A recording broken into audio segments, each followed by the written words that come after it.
Sir, છેલ્લા કેટલાક દિવસથી એક કન્સેપ્ટ સાથે ખેડાનું વહીવટીતંત્ર કામ કરી રહ્યું છે. આંગણવાડીના બાળકો માટે દૂધ એકત્ર કરવાની આખી વાત છે. કોન્સેપ્ટ કઈ રીતે સામે આવે છે, કઈ રીતે વિચાર આવ્યો અને કઈ રીતે એનું અમલીકરણ થઈ રહ્યું છે?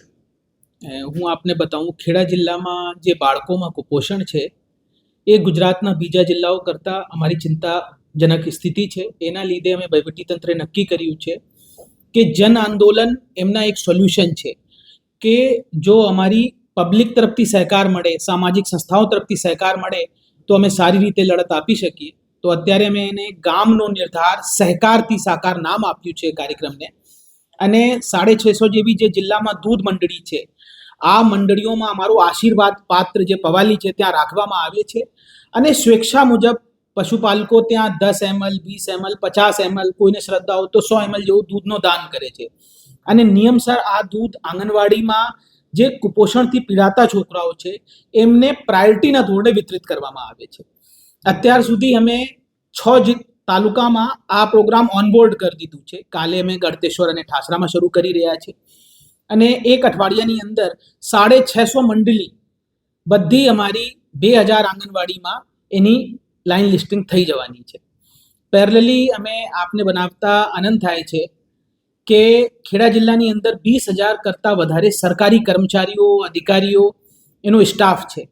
તો આ અમે પોષણ મિત્રની રચના કરવા માટે એ લોકોને આહવાન કર્યું હતું અને આજના દિવસે પોર્ટલ ખુલ્લા મૂક્યા તો 3.5 કલાકમાં 16,000થી વધારે સરકારી કર્મચારીઓ પોષણ મિત્ર તરીકે રજિસ્ટર્ડ થઈ ગયા છે.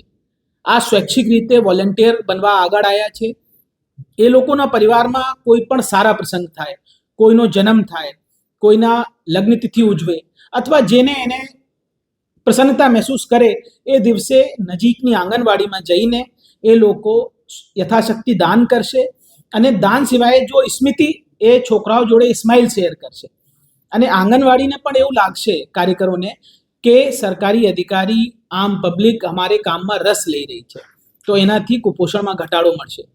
આપણી મોડલ આ રહેશે કે 2000 આંગણવાડીમાં 25,000 જેવા સરકારી કર્મચારીઓ એમાં પોષણ મિત્ર તરીકે નીમવામાં આવશે. તો દરેક આંગણવાડી દીઠ 10થી 12 સરકારી કર્મચારીઓ એના પોષણ મિત્ર રહેશે. એ લોકો એમને હૂંફ પૂરી પાડશે, સારા પ્રસંગો એના જોડે શેર કરશે અને આંગણવાડીને પણ એક માનસિક રીતે ટેકો મળશે. તો કુપોષણ જે ખૂબ એક ગંભીર બધી છે એને જન આંદોલન થકી અમે નિવારી શકીશું.